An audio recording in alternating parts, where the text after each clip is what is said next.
Hello and welcome to another video lecture of Mathematics Class 4. Khyber Pakhtunkhwa Textbook Board Peshawar. Unit 3 Fractions munga ligya yuko. Exercise 2. Nan munga solve ko question number 3. Question 1 out 2 munga already solve kar di. Kaga navi katali no shatane lecture visit ko le shay. Question 3 ke mungtawi a painter paints 7 by 13 parts of the wall in one day and 3 by 13 part on the second day. صحیح ده یو پینټر دی هغه د یو دیوال دومره پارټ په یو ورځې اولنۍ ورځې دغه کي او بیا دومره پارټ په دویمې ورځې پینټ کي. سپوز موږ نسي کی how much wall does he paint in 2 days. وی دواړو ورځو کې د څومره دیوال پینټ کړ. صحیح ده نو ټوټل به موږ فایند کو. ټوټل چې موږ فایند کو نو موږ به چل کو د دې دواړو ایډیشن به وکړو دا به ایډ کو. سیکنډ پارټ کې وی how much more does he paint on first day. دویم کې موږ نه څه تپوس کی وی چې په اولنۍ ورځې منته کې هغه د دویمنۍ ورځې مقابله کې څومره زیات دیوال پینټ کړو. بس بی پارٹ کې به مونږه ماینس کو او فرست پارٹ کې به مونږه ایډیشن کو. نو راځئ څنګه به کو. په اولنۍ ورځې هغه وکړه فرست ډے منته کې هغه پینټ کړ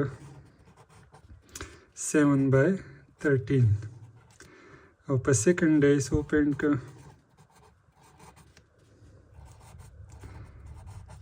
3 by 13 3 by 13 اے پارٹ کې موږ ته سوي ټوټل موږ لا فایند کول دي. نو ټوټل چې موږ فایند کو دا دواړه به موږ سي چلو کو ایډ وکړو 3 by 13. اوکې اوس ایډیشن کې کله موږ سره چې ډینامینیټر سیم وي نو هغه موږ لاندې یو پیرو لیکو او لا پاسه دواړه نامینیټر موږ ایډ کو. دا به موږ سره راشي 7 plus 3 10 او دا 13.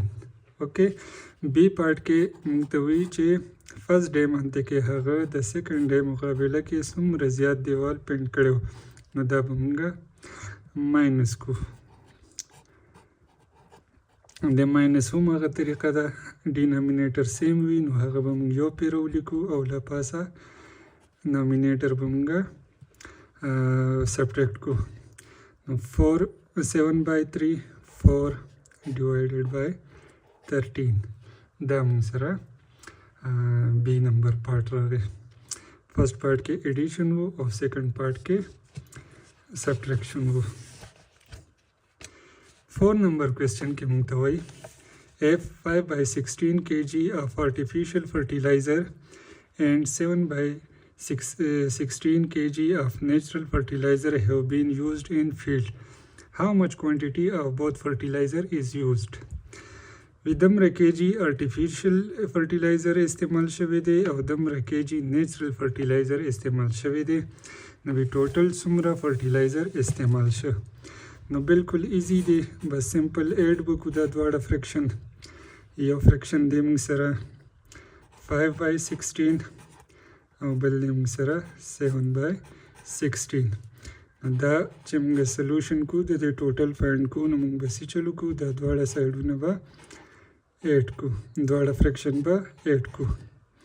موږ سره به څه راشي ډینامینیټر به موږ کامن واخلو ځکه چې ایکول دی یو شانتې دی او لا پاسه نامینیټر به موږ ایډ کو یو بل کې 5 plus 7 به څه راشي 12 divided by 16. دا موږ سره انسر راغی. که موږ دې له سمپلیسټ فارم ته بوزو نو موږ به د دې کامن ملټیپل کامن فیکټر به د دې موږ فایند کو چې دا دواړه نمبر په کم نمبر منته کې ډیوایډ کیږي. نو دا هم په 4 ډیوایډ کیږي 4 4 is 16 او دا 3 4 is 12. نو دې له موږ داسې لیکلی شو چې 3 by 4. اوکې نو دا موږ سره 4 نمبر کوېسچن. 5 number question के मुतवाई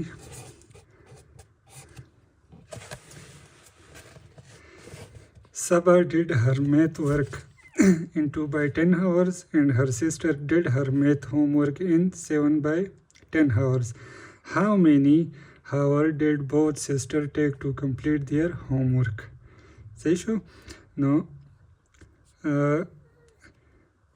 سمپل تپوس کې موږ نه وي سبا دومره ټایم واغسته هومورک کولو کې او د هغې خور دومره ټایم واغسته هومورک مکملولو کې نو وي دواړو څومره ټایم واغسته نو موږ به څه چلو کوو چې دواړه به ایډ کړو دا د صبر ټایم راغی او دا د سسټر ټایم راغی ټوټل چې موږ فایند کوو نو موږ به څه چلو کوو دواړه فریکشن به ایډ کړو اوکې ډینامینیټر به کامن واخلو 2 plus 7 موږ سره به څه راشي 2 plus 7 9 divided by 10 دا موږ سره راغی question number 6 کې موږ ته وایي Shiraz and Umar invest money in a business.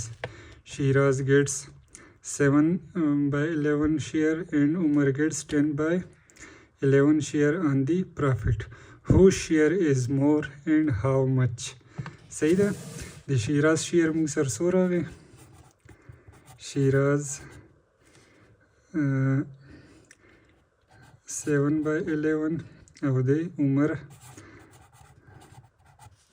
راغی 10 by 11 موږ ته وی چا زیات پرافټ واغسته د چا شیر زیات دی نو دې کې اوس به موږ ګورو چې کوم فریکشن غټ وي نو هغه به زیات اخیستی اوکې نو دې ځای کې که موږ وګورو نو د عمر شیر چې کوم دی هغه موږ سره زیات دی عمر شیر از مور دا د ا پارټ انسر راغی او بی پارټ کې موږ ته وایي چې څومره زیاتې دی نو څومره زیات معلومولو ډفرنس معلومولو له به موږ څه چلو کوو دا به موږ ماینس کوو دا چې موږ ماینس کوو نو ډینامینیټر ایکول دی کامن به واخلو 10 minus 7 دا به موږ سره راشي 3 by 11 دا موږ سره د دې انسر راغی نو دې سره ایکسرسایز 2 چې کوم و هغه کمپلیټ شو څه قسم مسله وي دی کې نو موږ ته کمنټ کې تاسو ویلی شئ ویډیو په خپله لایک کړئ کمنټ وکړئ چینل سبسکرایب کړئ او خپل ملګرو سره شیر کړئ نیکسټ لیکچر کې به موږ ملټیپلیکیشن کوو ایکسرسایز 3 ملټیپلیکیشن او ډیویژن والا کوېسچن یې به کوو چې فریکشنز به موږ څنګه ملټیپلای کوو او ډیوایډ کوو به تر هغې پورې خدا حافظ بل لیکچر کې به انشاءالله ملاقات کیږي